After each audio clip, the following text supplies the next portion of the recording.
Assalamualaikum warahmatullahi wabarakatuh. Selamat siang kepada Ibu pengampu mata kuliah Ibu Morfologi, Ibu Siti Ainim, dan selamat siang kepada teman-teman dan salam sejahtera untuk kita semua. Kami dari kelompok 5 akan mempresentasikan mengenai laporan bacaan artikel yang terdiri atas 3 buah bacaan artikel. Sebelum presentasi, perkenalkan anggota kelompok kami yaitu Angela Paraswati, Anissa Yusni Putri, dan Dian Eka Fitri. Langsung saja, mengenai artikel yang pertama akan dipresentasikan oleh saya sendiri yaitu Anissa Yusni Putri, yaitu dengan judul artikel Interferensi Morfologis Bahasa Melayu Betawi Terhadap Bahasa Minangkabau Remaja Kota Padang, yang ditulis oleh Abdurrahman, Ngusman, dan Nur Said. Sumber artikel yaitu Department of Indonesian Language and Literature, Faculty and Language and Arts, Universitas Negeri Padang tahun 2013. Interferensi morfologis bahasa Melayu Betawi terhadap bahasa Minangkabau dari aspek afiksasi, yaitu kata yang dibubuhi prefiks, sufiks, dan konfiks. Melayu Betawi terhadap bahasa Minangkabau dari aspek afiksasi memiliki bahasa tersendiri dan tidak termasuk ke dalam salah satu dialek bahasa Minangkabau. Zellner mengatakan bahwa bahasa Minangkabau adalah salah satu bahasa daerah yang hidup dan berasal dari rumpun Austronesia. Bahasa ini tumbuh dan berkembang di wilayah Provinsi Sumatera Barat yang membajur dari barat laut ke tenggara. Char dan Agustina mengungkapkan bahwa interferensi dalam bidang morfologi antara lain terdapat dalam pembentukan kata dengan afiks. Afiks suatu bahasa digunakan untuk membentuk kata dalam bahasa lain. Ramlan mengatakan bahwa afiks adalah suatu satuan gramatik terikat yang di dalam suatu kata merupakan unsur yang bukan kata dan bukan pokok kata yang memiliki kesanggupan melekat pada satuan-satuan lain untuk membentuk kata atau pokok kata baru. Menurut Fehar, afiks terdiri atas 4 macam, yaitu prefiks yang diimbuhkan di sebelah kiri dasar dalam proses yang disebut prefiksasi, sufiks yang diimbuhkan di sebelah kanan dasar dalam proses yang disebut sufiksasi, dan infiks yang diimbuhkan dengan penyisipan di dalam dasar itu dalam proses yang dinamakan infiksasi. Yang keempat yaitu konfiks yang diimbuhkan untuk sebagian di sebelah kiri dasar dan untuk sebagian di sebelah kanannya dalam proses yang dinamai konfiksasi. Tujuan peneliti melakukan penelitian ini untuk mendeskripsikan bagaimana interferensi morfologis bahasa Melayu Betawi terhadap bahasa Minangkabau dari aspek afiksasi. Adapun temuan dalam penelitian ini yaitu adanya interferensi morfologis bahasa Melayu Betawi terhadap bahasa Minangkabau dari aspek afiksasi yaitu sebagai berikut. Yang pertama yaitu bagian A, kata yang berhimbuhan prefiks. Peneliti menemukan adanya interferensi morfologis bahasa Melayu Betawi terhadap bahasa Minangkabau dari aspek afiksasi yang dibubuhi prefiks yang dituturkan oleh remaja Kota Padang. Dalam hal ini, peneliti menemukan adanya kata dibubuhi prefiks yang muncul dalam jumlah sedikit, yaitu diantaranya eng, nye, dan en yang dapat dilihat pada data berikut ini. Suci, oke lah, waktu awal gue SMS-an sama abang tuh ngajak gue ketemuan. Gue nolak, tapi lah 3 kali diajak gue Nio ketemuan. Dian, oh Pak Jatuh, kece aku itu pacarnya dulu mah. Kini baru aku nyadar mah. Mangga kamu terima Bayu minta balikan. Windy, lu di mana nunggu? Dari percakapan di atas ditemukan adanya kata ngajak, nyadar, dan nunggu. Dalam proses afiksasi, pengimbuhan prefiks eng pada bentuk kata dasar ajak menjadi kata ngajak, pada pengimbuhan prefiks nye pada bentuk kata dasar sadar menjadi kata nyadar. Hal ini disebut juga dengan oposisi atau pelenyapan. Pada pengimbuhan prefiks n pada bentuk kata dasar tunggu menjadi kata nunggu. Nah, dengan adanya kata yang dibubuhi oleh prefiks, peneliti berpendapat bahwa prefiks tersebut ditandai dengan afiks yang dibubuhkan di sebelah kiri kata dasar. Itu diperkuat oleh adanya teori Verhaar yang menyatakan bahwa prefiks adalah afiks yang diimbuhkan di sebelah kiri dasar dalam proses yang disebut prefiksasi. Selain itu, Chayr juga mengatakan bahwa prefiks yaitu afiks yang dibubuhkan di sebelah kiri bentuk dasar, yaitu prefiks ber, prefiks me, prefiks per, prefiks di, prefiks ter, dan prefiks ke. Yang kedua yaitu kata yang berimbuhan sufiks. Peneliti dalam penelitian ini menemukan adanya interferensi morfologis bahasa Melayu Betawi terhadap bahasa Minangkabau dari aspek afiksasi yang dibubuhi sufiks yang dituturkan oleh remaja Kota Padang. Remaja Kota Padang cenderung menggunakan bahasa Melayu Betawi yang dibubuhi oleh sufiks. Temuan dalam penelitian ini seperti an dan in. Contoh dalam percakapan berikut. Kawan mah, kenalin sama wak cia. Jimmy, dek bang sayang sama dek bang dak nio wak bubaran doh. Nah, kenalin dan bubaran merupakan afiks yang dibubuhi sufiks. Afiks yang membubuhi kata dasar di atas yaitu sufiks in. Sufiks in dibubuhi kata dasar kenal menjadi kenalin. Sufiks an dibubuhi kata dasar menjadi kata bubaran. Nah, dari penjabaran di atas, sufiks tersebut adalah afiks yang dibubuhi di sebelah kanan kata dasar. Hal ini sejalan dengan teori yang dikemukakan oleh Verhaar bahwa sufiks adalah afiks yang diimbuhkan di sebelah kanan dalam proses yang disebut sufiksasi. Kata yang berimbuhan konfiks. Aspek afiksasi yang dibubuhi konfiks yang dituturkan oleh remaja Kota Padang dapat kita temukan seperti ke an, in, engkan, an, dan nyein. Contohnya pada percakapan berikutnya ini yaitu Livia, lai, tapi bang tuh nyebelin banci dek, Kiki, iyo tuh padahal cowoknya tuh yang kegatelan mendakekan gue. Nyebelin dan kegatelan kata tersebut dibubuhi oleh konfiks nyein dan ke an. Konfiks nyein tersebut dibubuhi dengan kata dasar sebel menjadi kata nyebelin. Konfiks ke-an tersebut dibubuhi dengan kata dasar gatel menjadi kata kegatelan.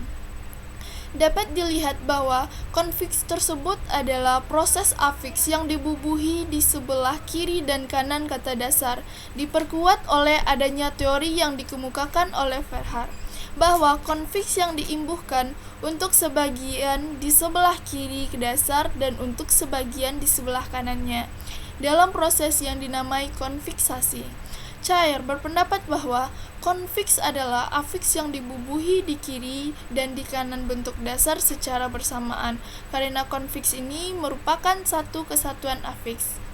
Konfiks yang ada dalam bahasa Indonesia adalah konfiks ke-an, ber-an, pe-an, per-an, se-nya, dan sebagainya. Kesimpulannya adalah sebab terjadinya interferensi morfologi bahasa Melayu Betawi terhadap bahasa Minangkabau di kalangan remaja Kota Padang dari aspek afiksasi yang dibubuhi konfiks tersebut yaitu kurangnya kosakata penutur dalam peristiwa tutur tersebut sehingga penutur meminjamkan bahasa lain yaitu bahasa Melayu Betawi.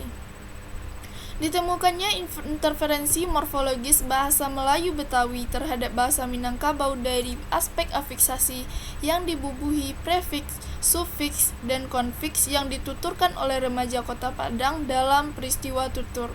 Dan saran yang dapat kita ambil yaitu, dan kepada individu sebagai penutur agar tidak membiasakan diri mempercampur adukan suatu bahasa yaitu bahasa Minangkabau dengan bahasa Melayu Betawi, terutama tentang afiks, karena dengan adanya hal tersebut dapat meminimalisir terjadinya interferensi, yaitu peristiwa digunakannya unsur-unsur bahasa lain dalam penggunaan suatu bahasa yang dianggap sebagai kesalahan karena penyimpangan dari kaidah atau aturan bahasa yang digunakan. Demikianlah mengenai laporan bacaan artikel yang pertama.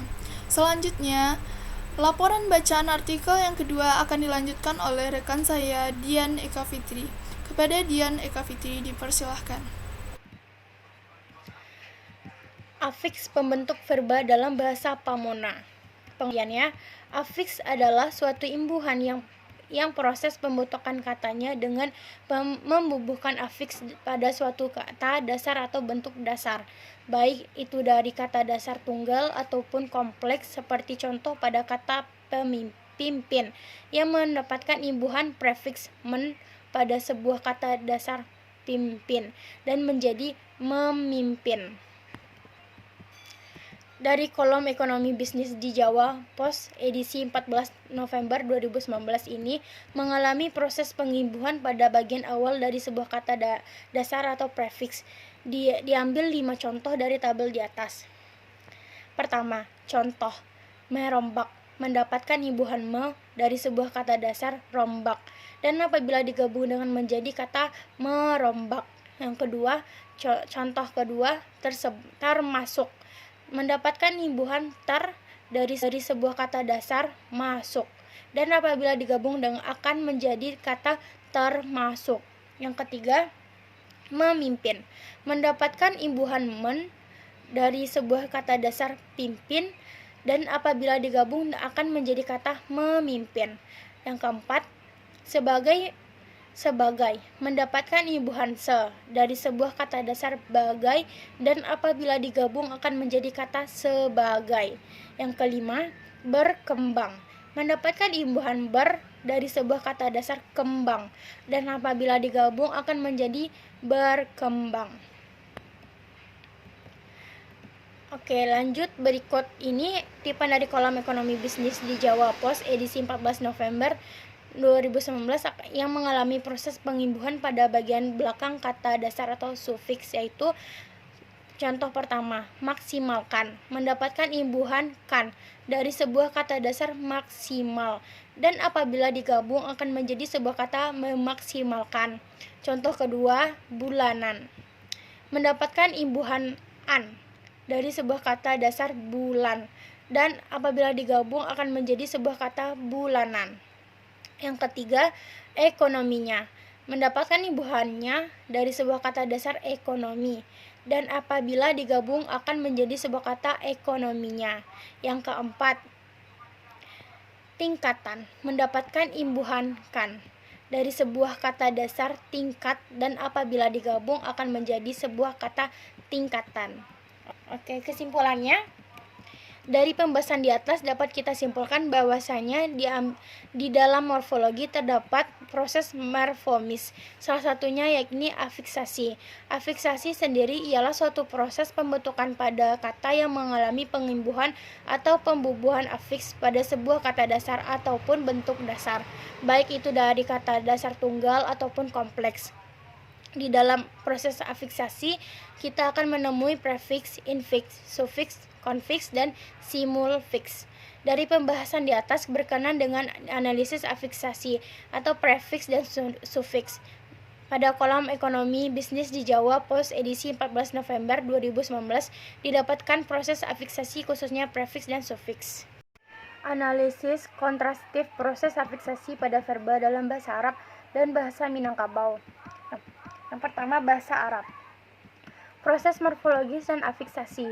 Proses morfologis adalah cara membentuk kata-kata dengan menghubungkan satu morfem dengan morfem lainnya. Proses morfologis dapat melalui berbagai cara, salah satunya afiksasi, yaitu penggabungan akar atau pokok dengan afiks atau imbuhan. Afiks terdiri dari 3 macam, yaitu prefiks, infiks, dan sufiks. Secara sederhana, afiks adalah morfem yang selalu melekat pada kata dasar. Penambahan afiks dapat dilakukan di awal, di akhir, disisipkan di tengah, ataupun gabungan prefiks dan sufiks. Penambahan afiks dapat menimbulkan perubahan secara gramatikal ataupun secara leksikal. Perubahan gramatikal disebut dengan gejala infleksi, sedangkan perubahan leksikal disebut dengan derivasi. Proses afiksasi pada verba dalam bahasa Arab. Dalam bahasa Arab, verba dibagi menjadi 2, yaitu verba dasar dan verba yang memiliki imbuhan. Verba dasar ialah verba yang terdiri atas huruf asli atau huruf dasar tanpa tambahan. Sementara, verba yang memiliki imbuhan adalah verba yang sudah ditambahi huruf-huruf tertentu sebagai pengembangan dari verba dasar. Imbuhan dalam bahasa Arab disebut dengan al-ziyadah. Husain 2014-35. Ziyadah yang ditambahkan pada verba ataupun kata benda dapat mengubah makna dari kata tersebut. Ziyadah terbentuk huruf tertentu yang berjumlah 10 huruf, yaitu alif, hamzah, ya, nun, waw, mim, ta, lam, hamzah, sa.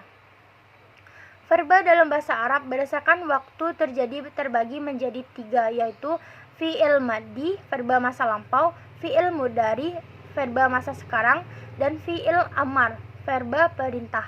Verba bahasa Arab memiliki semua proses afiksasi, diantaranya fix atau al-sawabik, merupakan huruf yang ditambahkan di awal verba dasar berupa 1, 2, hingga 3 huruf. Verba yang memiliki tambahan huruf disebut dengan fi'il sulasi mazid. Penambahan huruf di awal verba memiliki pola tertentu yang sudah diatur. Setiap penambahan huruf pada verba akan mengubah makna dari kata tersebut. Contohnya, lam, fa'ala, ditambah hamzah, alif, menentukan pelaku dari pekerjaan tambahan, berarti pelaku adalah saya atau aku. Naqa'ala, fa'ala, nun, ditambah nun, menentukan pelaku dari pekerjaan tambahan, alif hamzah, berarti pelaku adalah kami atau kita. Sufiks atau al-lawahik, penambahan huruf di akhir kata dasar. Penambahan fi'il madhi sufiks dapat berarti sendiri yang berfungsi sebagai subjek dan dapat menjadi kata ganti objek. Pada kata fi'il mudhari tidak dapat diakhiri dengan sufiks saja, tetapi juga perlu adanya prefiks. Pada fi'il amar sufiks berfungsi menjadi keterangan objek yang diperintahkannya. Contohnya, alif dan lam. Alif ditambah dengan fa'ala menentukan subjek 2 orang ketiga laki-laki. Fa'alawa sama dengan wa ditambah alif ditambah fa'ala wa alif, menunjukkan subjek orang ketiga laki-laki jamak. Fa'alta, ta ditambah fa'ala, menunjukkan subjek orang ketiga perempuan. Demikianlah presentasi dari Dian Eka Fitri. Selanjutnya presentasi akan dilanjutkan oleh rekan kita Angela Praswati. Kepada Angela Praswati dipersilahkan. Infix atau al-hasil, huruf tambahan yang ditambahkan pada kata-kata dasar. Penambahan huruf di tengah fi'il madhi dapat mengubah arti dari kata dasar tersebut. Infix tidak terdapat pada fa'il mudhari, tetapi menjadi bawaan dari fa'il madhi.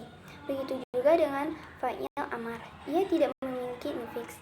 Teman-teman dapat melihat pada contohnya pada materi yang saya paparkan. Gabungan atau muzadawijah.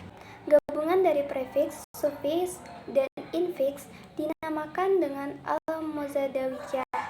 Prosesnya dapat terjadi secara bertahap maupun tidak bertahap. Pada fi'il madhi, imbuhan ditambahkan bersamaan tanpa ada yang didahulukan ataupun diakhirkan. Sementara itu, pada fi'il mudhari dan fi'il amar terdapat proses yang bahasa Minangkabau. Proses afiksasi pada verba dalam bahasa Minangkabau. Pada bahasa Minangkabau terdapat 2 proses morfologis dalam pembentukan kata, yaitu afiksasi dan reduplikasi. Imbuhan pada bahasa Minangkabau selain bentuk prefiks, infiks, dan sufiks, terdapat pula imbuhan terputus. Jumlah prefiks sangat banyak, berbeda dengan jumlah sufiks yang lebih sedikit. 1. Prefiks. Terdapat beberapa bentuk prefiks, yaitu ba, ta, pan, pi, dan sebagainya. Prefiks yang dapat melekat pada verbal adalah prefiks ba, pan, ta, ma, dan baku. Prefiks dapat mengubah verba menjadi nomina dan verba positif. A. Verba pan membentuk verba menjadi pasif. Akan tetapi, terdapat pula verba yang tidak berubah ketika diawali ba, sehingga terdapat bermakna aktif. Contohnya, verba pasif. Ba ditambah sapu, basapu, yang maknanya disapu. Ba ditambah buka, babuka, yang maknanya dibuka. Verba aktif. Ba ditambah lari, balari, yang maknanya berlari. Ba ditambah alih, baralih, yang maknanya beralih. B. Prefiks pan. Membentuk verba menjadi kata sifat yang mengandung arti bahwa pekerjaan itu satu menjadi kesukaan atau dua sering dilakukan. Verba yang berprefiks pan juga dapat menjadi kata benda yang berarti alat. Contohnya, kata sifat pan ditambah ngece, pangece, yang bermakna suka berbicara. Pan ditambah turui, panurui, yang bermakna penurut. Kata benda pan ditambah kiki, pangiki, yang bermakna pengikis. Lalu pan ditambah kare, pangare, yang bermakna pemotong. C. Prefiks ta. Membentuk verba menjadi pasif dan memberi makna tidak sengaja. Verba yang diawali oleh prefiks ta menunjukkan keadaan dan berarti bisa. Contohnya, B. Bahasa Minangkabau. Makna tidak sengaja. Ta ditambah jatuh, ta jatuh, bermakna terjatuh. Ta ditambah jago, ta jago, bermakna terbangun. Makna penunjuk keadaan. Ta ditambah sangkui, ta sangkui, bermakna tersangkut. Ta ditambah lata, ta lata, bermakna terletak. Makna berarti bisa. Ta ditambah angke, ta angke, berarti bisa diangkat. 2. Infiks. Infiks yang dapat memasuki verba hanya 3 dari 5 infiks. Di antaranya yaitu il, am, dan in. A. Infiks il dapat disisipkan pada verba tilungkui dan tilantang yang mengandung arti keadaan. Contohnya, tilungkui ditambah il, tilungkui, yang maknanya telungkup. Tilantang ditambah il, tilantang, yang bermakna terlentang. B. Infiks am dapat mengubah verba menjadi kata benda. Contohnya, turun ditambah an, tamurun, yang bermakna turun atau temurun.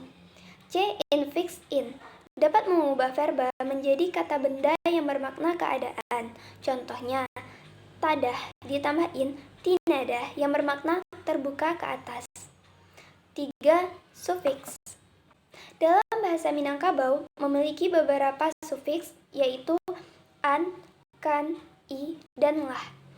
A. Sufiks an mengubah verba menjadi kata benda. Contohnya, pakai tambah an, pakaian, bermakna pakaian. Ukua, ukua ditambah a, ukuran, bermakna ukuran. B. Sufiks kan menjadikan verba menjadi imperatif atau bersifat perintah. Ada beberapa leksikal pada beberapa verba yang berakhiran kan. Contohnya, lapeh. Lapeh ditambahkan lapehkan, yang bermakna lepaskan. Lempek ditambahkan lompekkan, yang berarti lemparkan. C. Sufiks i menjadikan verba menjadi inflektif transitif. Contohnya, dudua. Dudua ditambah i, dudui, yang bermakna duduki. Bunuh. Bunuh ditambah i, bunuhi, bermakna bunuhi. D. Sufiks lah. Sufiks lah dapat ditambahkan pada verba dasar, verba dervasi, dan verba infleksi. Sufiks ini menjadikan verba bermakna imperatif atau penegasan. Sufiks lah tidak dapat ditambahkan pada kata sambung, kata depan, dan kata seru. Contohnya, lapeh, lapeh ditambah lah, lapehlah, yang bermakna lepaskan. Pai, pai ditambah i, pailah, bermakna pergilah. C. Perbedaan dan persamaan proses afiksasi pada bahasa Arab dan bahasa Minangkabau. Perbedaannya: 1. Pada bahasa Arab, imbuhan terdiri atas huruf-huruf tertentu yang sudah ditetapkan. sedangkan pada bahasa Minangkabau imbuhan terdiri atas morfem. 2. Pada bahasa Arab, kata perintah memiliki pola tersendiri untuk menjadikan verba dasar menjadi verba perintah.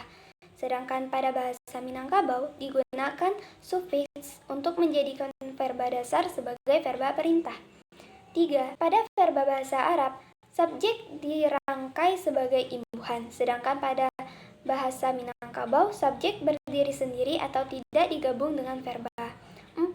Pada bahasa Arab, perubahan makna yang timbul dari penambahan imbuhan lebih kaya dan beragam, sedangkan pada bahasa Minangkabau, imbuhan hanya memiliki beberapa makna. 5. Pada bahasa Arab, imbuhan tidak dapat menimbulkan perubahan leksikal, sedangkan pada bahasa Minangkabau, imbuhan seringkali menimbulkan perubahan pada leksikal verba. 6. Proses afiksasi dalam bahasa Arab tidak dapat mengubah verba menjadi kata benda, sedangkan dalam bahasa Minangkabau, imbuhan dapat mengubah verba menjadi kata benda. Lalu persamaannya. 1. Proses afiksasi menimbulkan perubahan makna gramatikal. 2. Proses afiksasi terdapat prefiks, sufiks, dan infiks.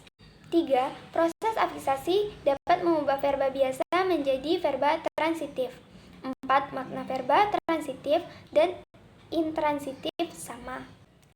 Kesimpulan, proses afiksasi verba bahasa Arab adalah prefiks atau al-sawabik, sufiks atau al-lawahiq, infiks atau al-hasyiu, dan gabungan atau muzdawijah. Proses afiksasi verba bahasa Minangkabau adalah prefiks dan sufiks. Demikianlah presentasi dari kelompok 5 mengenai laporan bacaan artikel ketiga jurnal di atas. Saya sebagai moderator mohon maaf apabila ada salah kata dan janggal, mohon dimaafkan. Kami dari kelompok 5 pamit undur diri. Wassalamualaikum warahmatullahi wabarakatuh.